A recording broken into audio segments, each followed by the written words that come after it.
The Secrets of Star Trek is brought to you by the Star Quest Production Network and is made possible by our many generous patrons. If you'd like to support the podcast, please visit sqpn.com/give. You're listening to The Secrets of Star Trek episode 172. Hi, I'm Dom Bettinelli, and you're listening to The Secrets of Star Trek, where we discuss the hidden layers and deeper meanings found in all the Star Trek TV series, movies, and more. And today we're discussing the spy Humongous. This next episode from the Lower Decks Season 2. Joining me today on the panel are Father Cory Stika. Hi, Father Cory. Howdy, Dom. And Jimmy Aiken. Hi, Jimmy. Howdy, Dom. Folks, be sure to share the podcast with your friends to help us grow our community and reach more listeners. You want to stick around to the end of this episode because we're going to have your feedback on this episode, on our previous episodes. And I want to mention a show from another show on SQPN that you might enjoy called Catholics of Oz, featuring our friends from Melbourne, Australia, who talk about all kinds of awesome, interesting things, including, very often, sci-fi, including Star Trek. So definitely check them out wherever you find fine podcasts or at sqpn.com/OZ.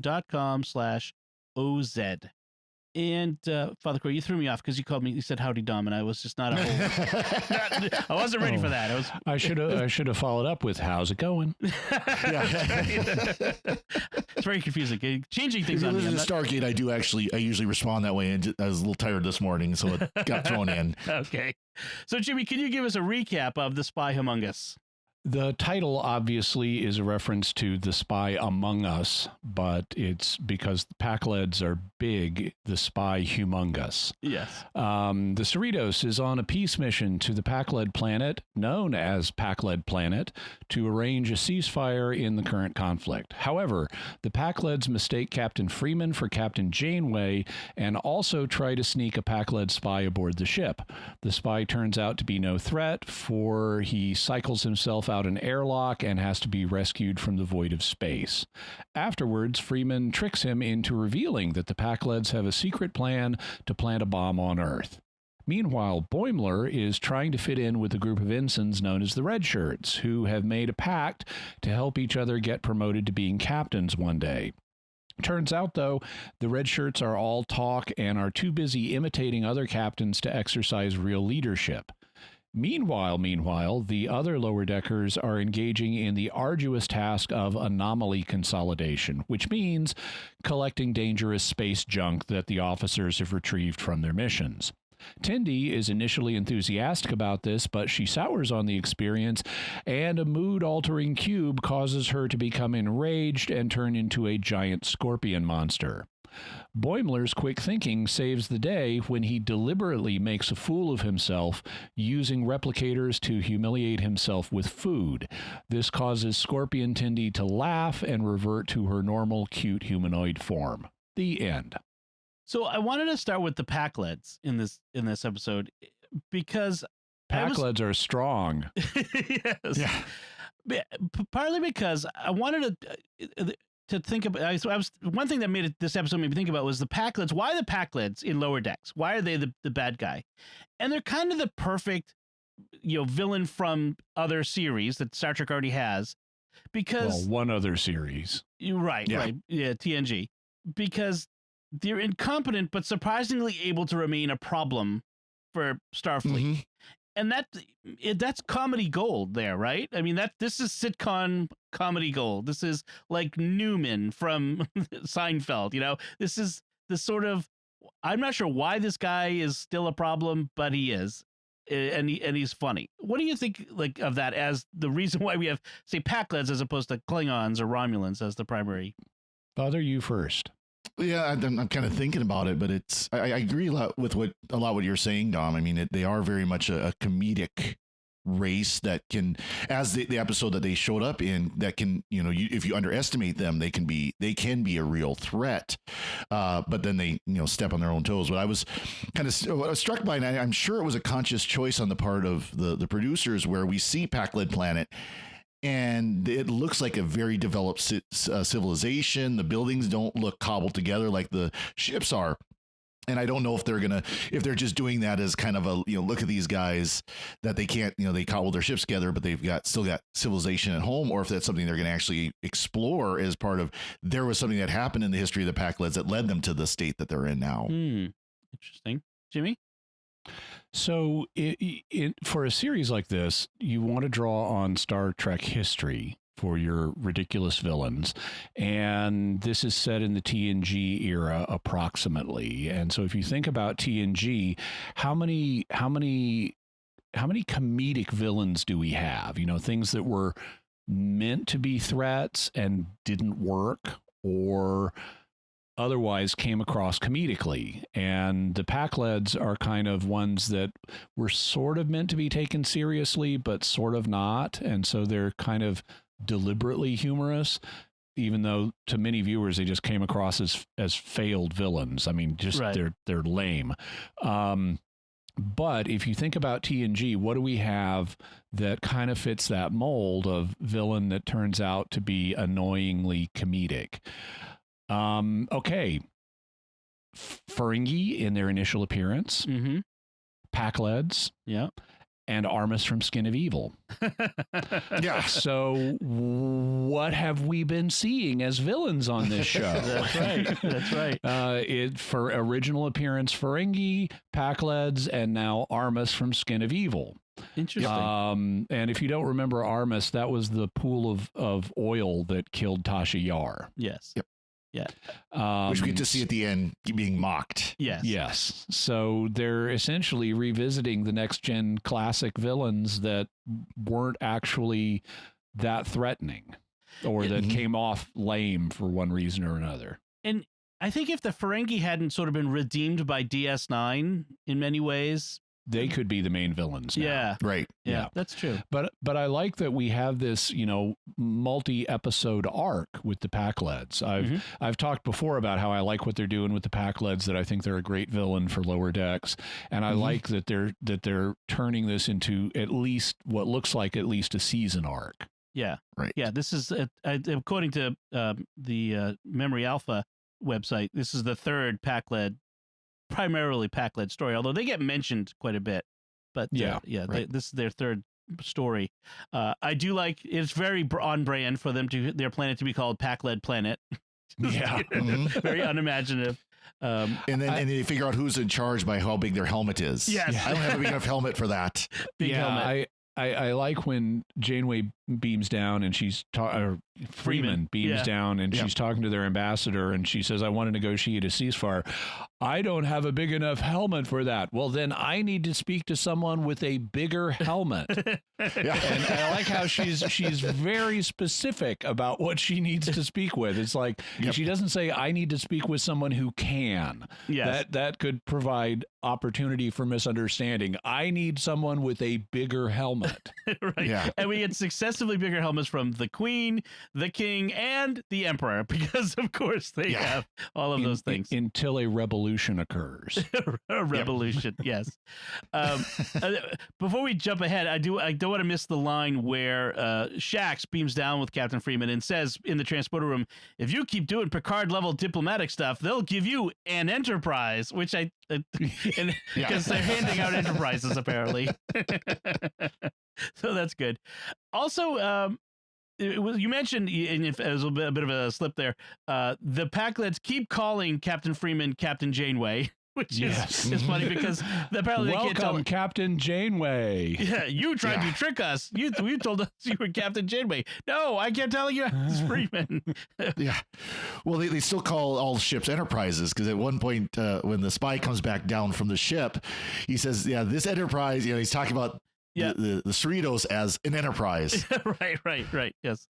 I was going to say, no, I'll get to there's another captain thing I want to talk about as we go on, but when we get to the red shirts. But I did want to mention the anomaly consolidation duty, which it's another one of those funny things. Like you're sitting around having a beer with a bunch of Star Trek fans, and you kind of saying, could you imagine how much like dangerous junk they collect over time when they're all going on all these away team missions, all these missions? I mean, their cabins must be full of really dangerous stuff that they've collected, and so the writers obviously did that and sat down and came up with, well, someone's going to have to clean that up, and that's a lower deck problem. So I enjoyed that that process. This is one of the things, again, that I love about Lower Decks is it's a bunch of fans sitting around going, could you imagine if, and then being able to do that in a show. So I really like that.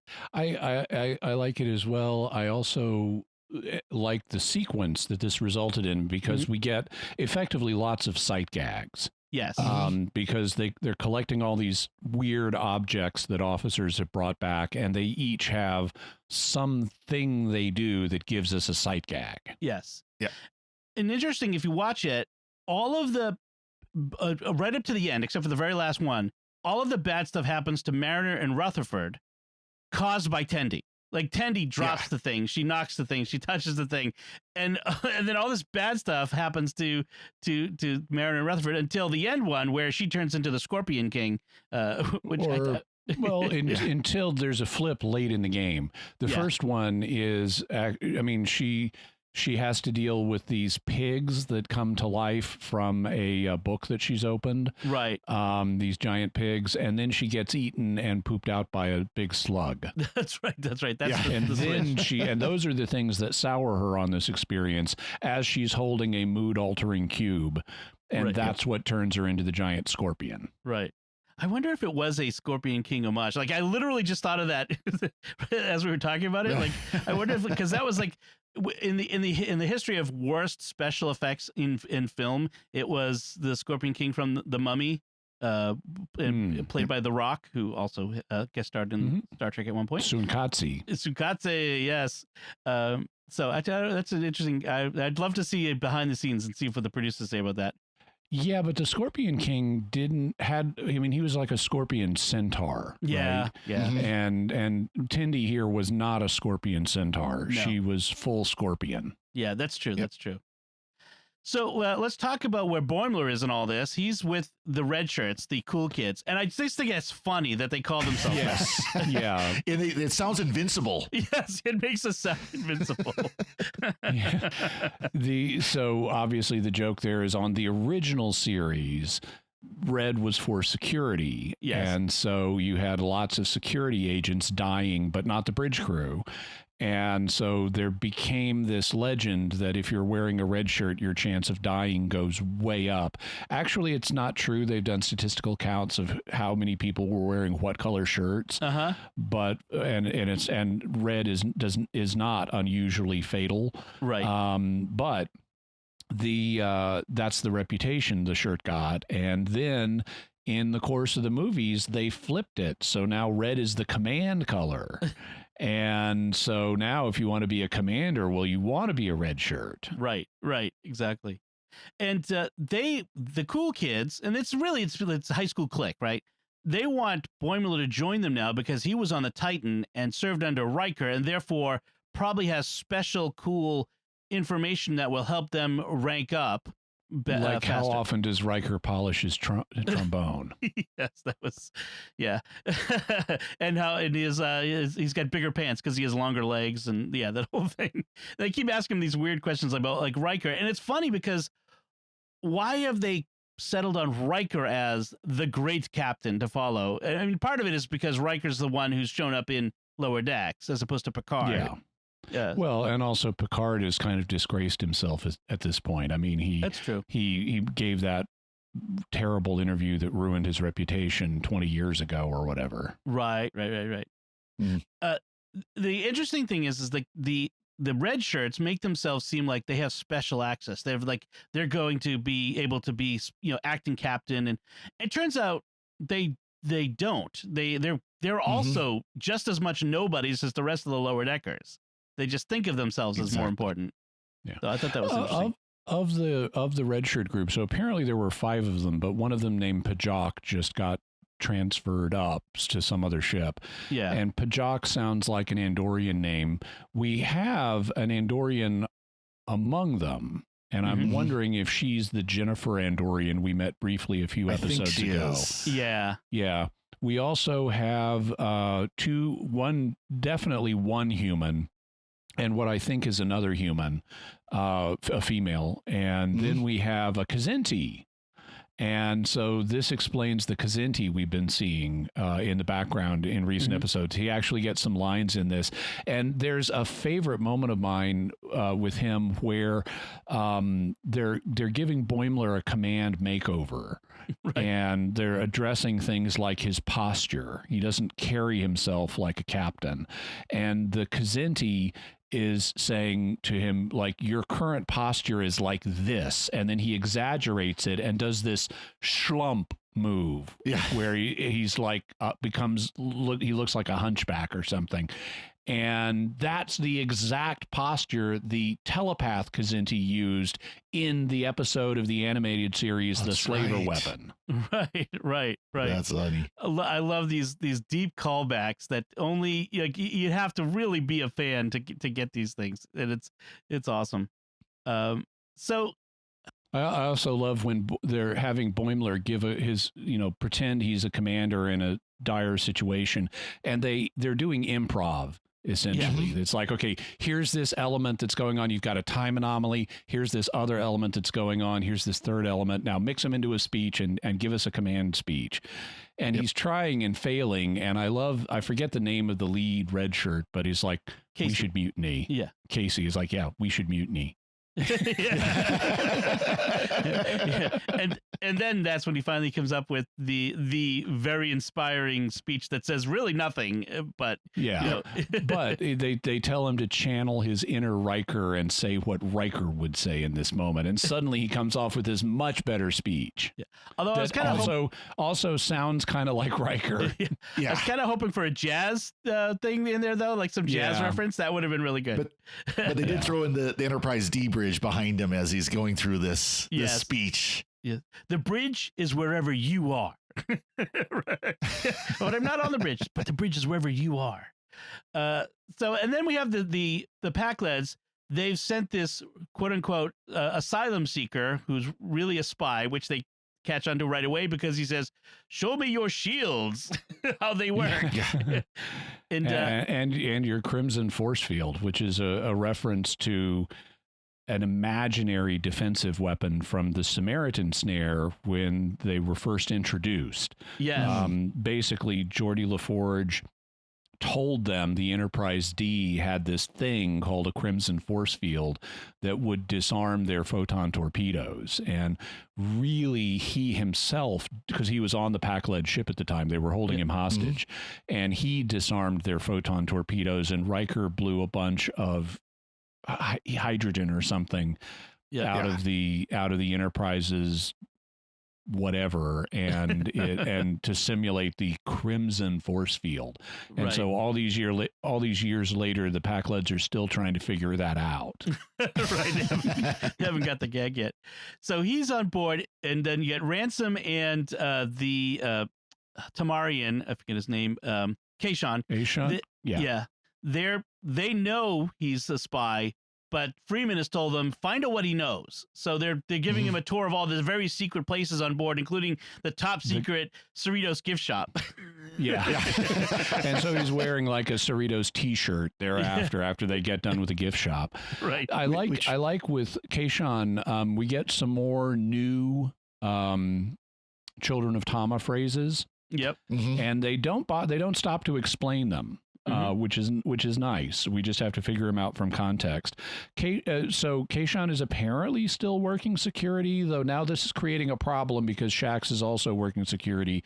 I need to know who the security head is and what their relationship is. Right. So I'm expecting an answer before end of season on that. Yes. But as the so-called asylum seeker is betraying the fact he's actually a spy to them, Kayshawn turns to Ransom and says, "You getting the Basminti when he pulled out the veil vibes from this guy?" "Yeah, I think he's a spy too." Now I want to hear that story about the Basminti. So apparently there's some guy named Basminti who pulled out a veil as part of an espionage plot. Then while Ransom and Kayshawn are kind of gloating over the fact this guy is so dumb and they're going to get so much information out of him about the Pakleds, they turn around and he's gone, which is kind of funny because it's like this guy, he may be dumb, but you let him get away and he's wandering around the ship. So that was pretty good. I wrote down, they underestimated him, and then later as he's floating out in space because he thought the airlock was a bathroom or not.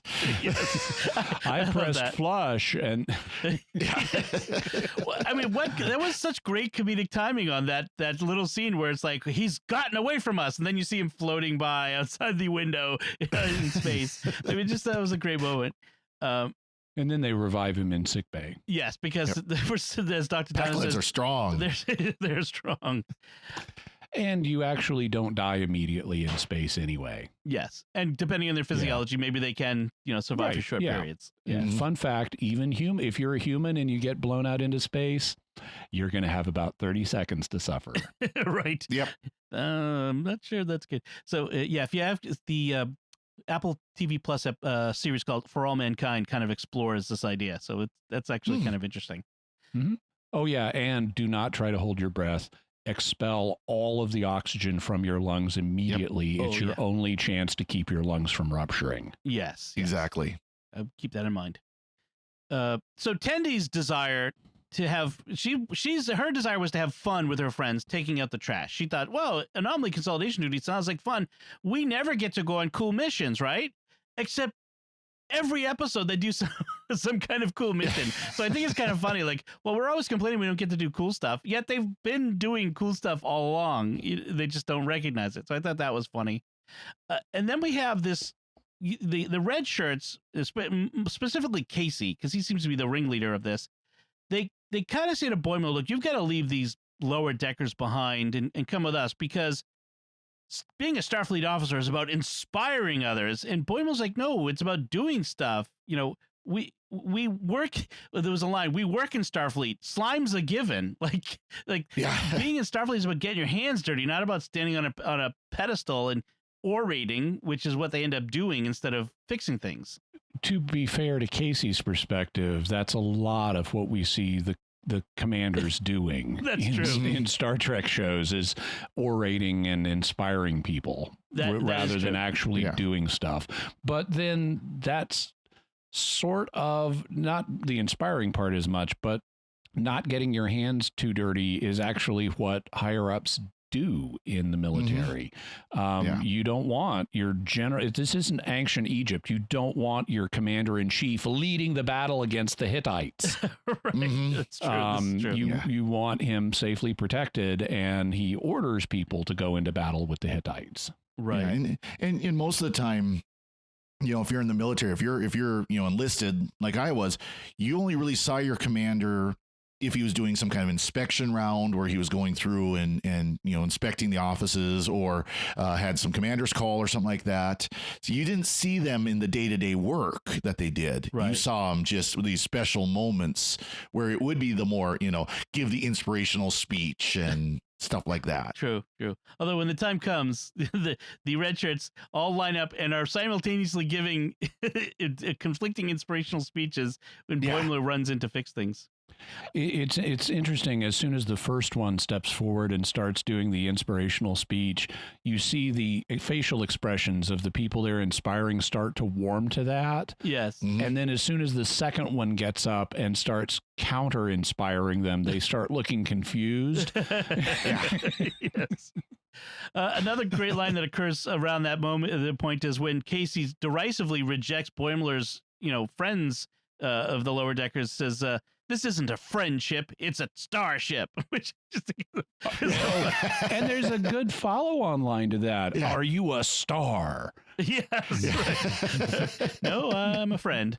And then in the end, so what they're competing for is that Casey has heard that someone's going to get to be acting captain. Ransom's going to pick someone, a junior officer to be acting captain, and they're all competing for the end of a shift. Yes. So the watch officer, who I guess is Ransom, is going to take a break, and whoever's whoever the new watch officer at the end of that shift is going to be the acting captain till the shift ends. Right. And this is something they don't really make clear early on.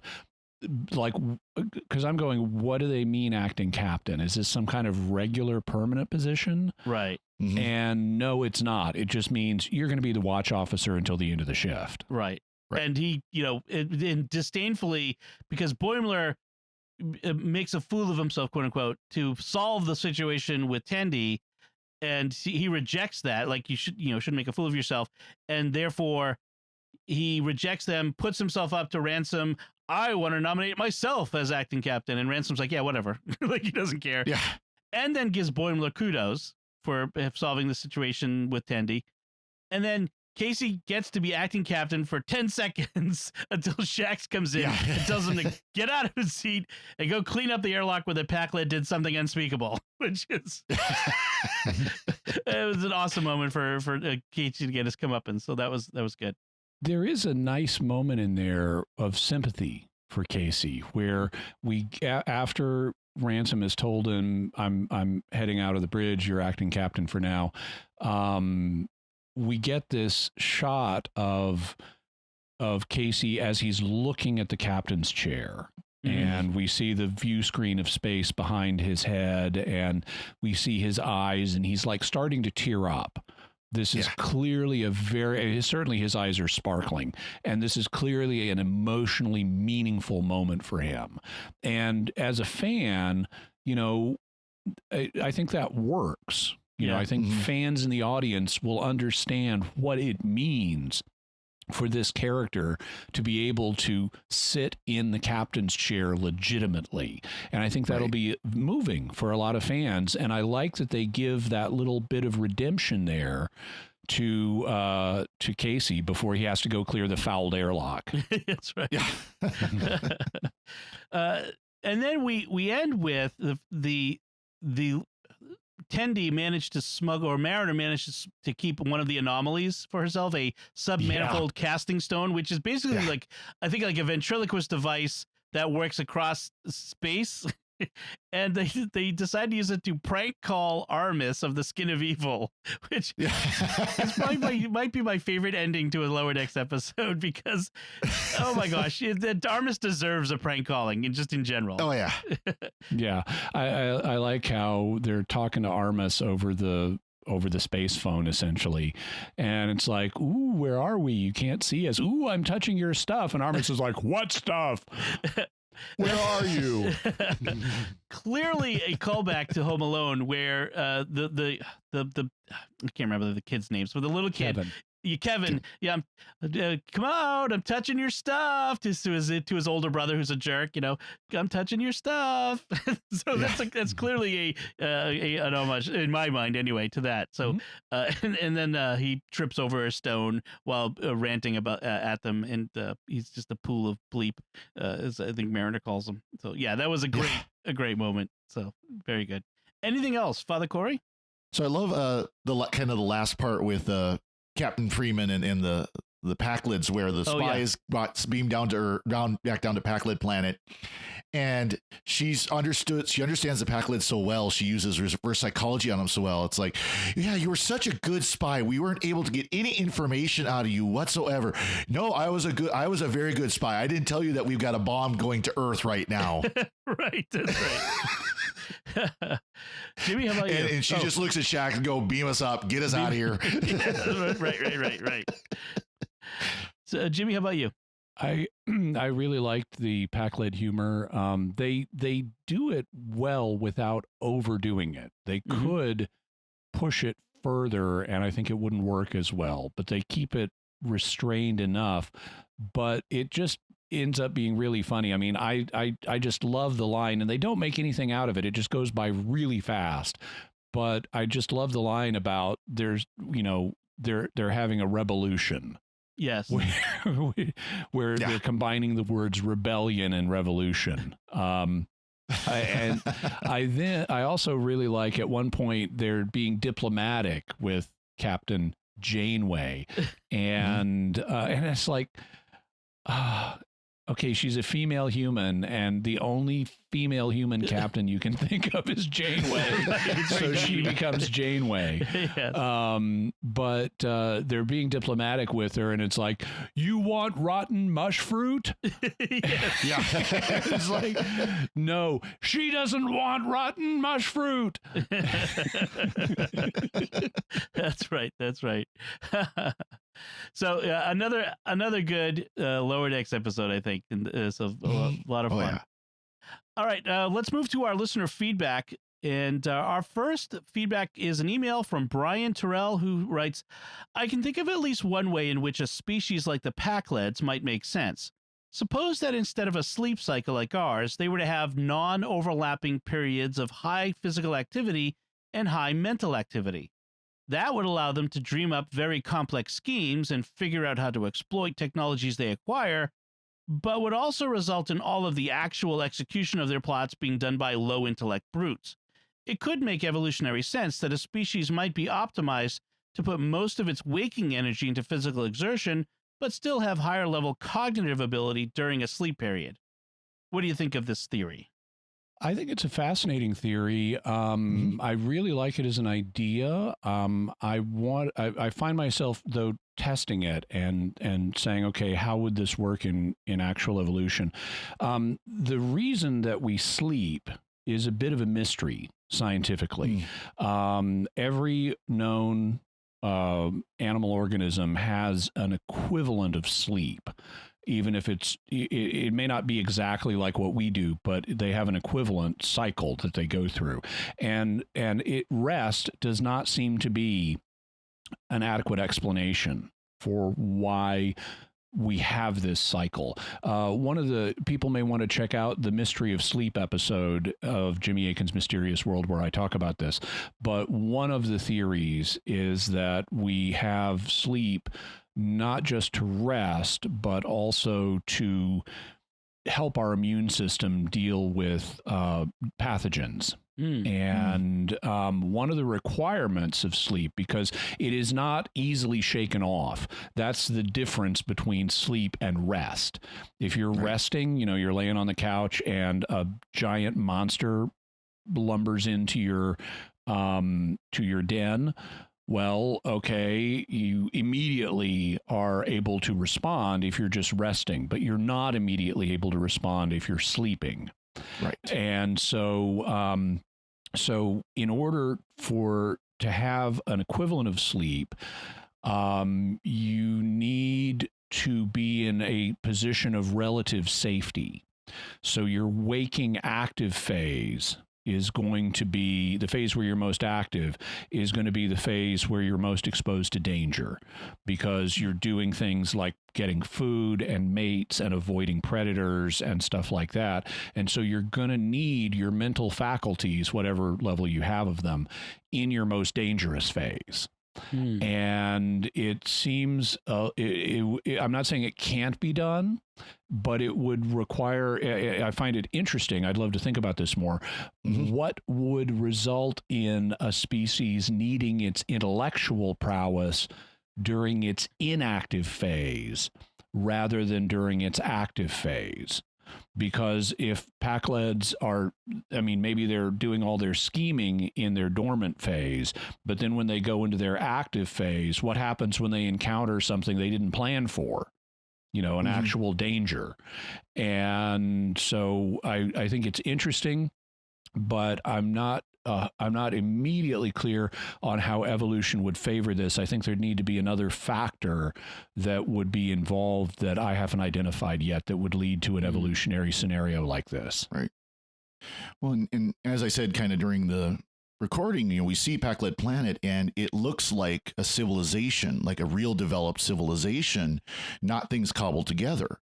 And so I wonder, as I said, if they're going to explore that, but that would make me wonder if it's not an evolutionary issue that they've developed the way they are, but it is something that has happened in their evolutionary process that stunted them at some point. Kind of like the humans in Wall-E, where they end up, sedentary couch potatoes.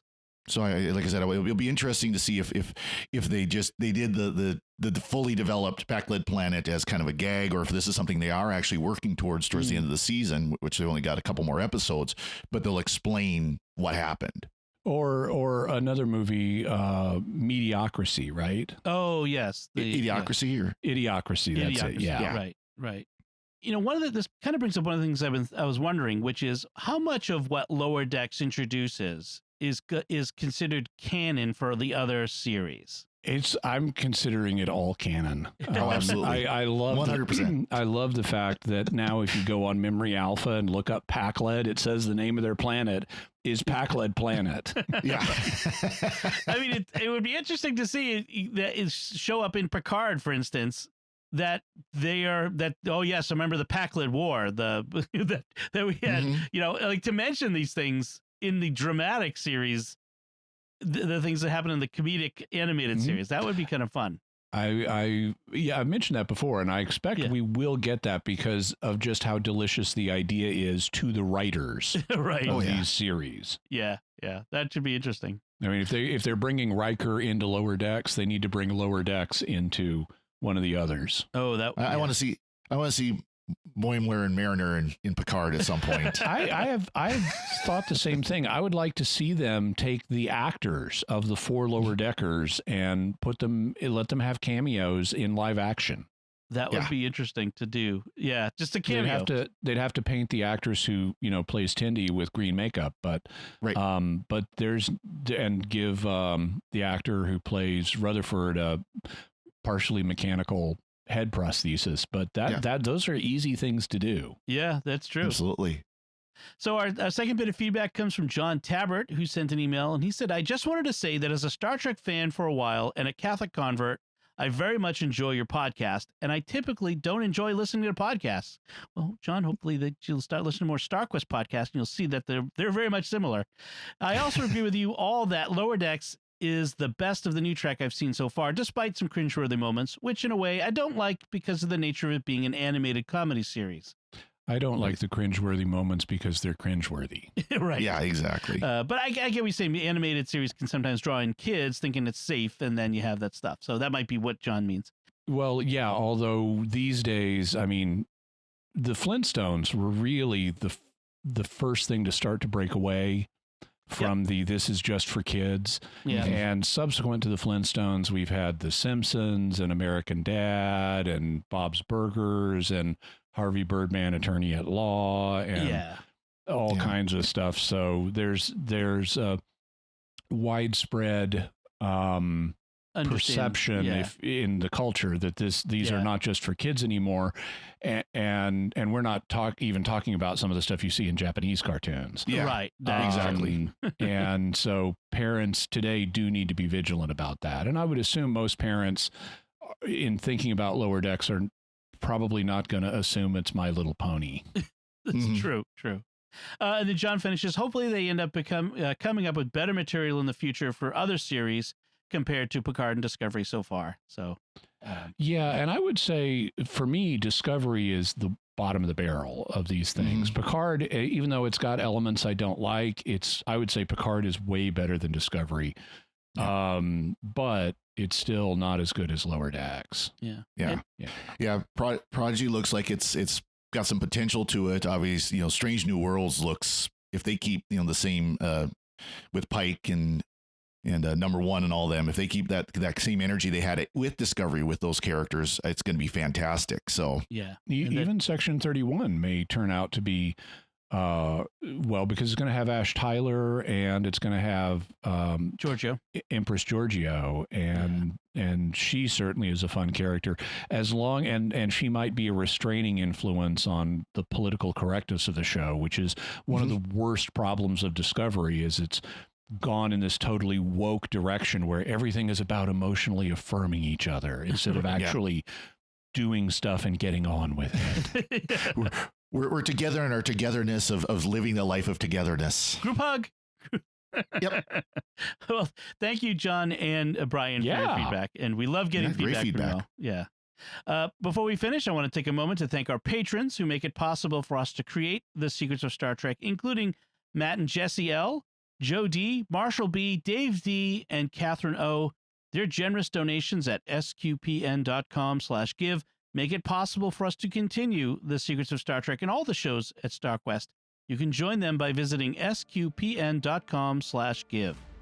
So that is it from us. We'd love to hear what you think of the Spy Humongous, this Lower Decks episode, and you can let us know by commenting on the show at sqpn.com/trek, or our Facebook page at facebook.com/StarQuestMedia, or send us an email to trek@sqpn.com. We'll be back next time when we'll be discussing the next new episode of Lower Decks. But until then, Jimmy Aiken, thank you for joining me and sharing the secrets of Star Trek. Thank you. And you want the rotten mush fruit? No, thank you. Father Cory Stika. He doesn't want the rotten mush fruit. Father Cory Stika, thank you as well. Thank you, Dom. And once again, I'm Dom Bettinelli. Thank you for listening to The Secrets of Star Trek on StarQuest. And remember, computer, taffy, honey, shrimp, soda, corn, steak, chicken nugget, crispy lemon, rock candy, chili, gravy, chocolate sundae, hot!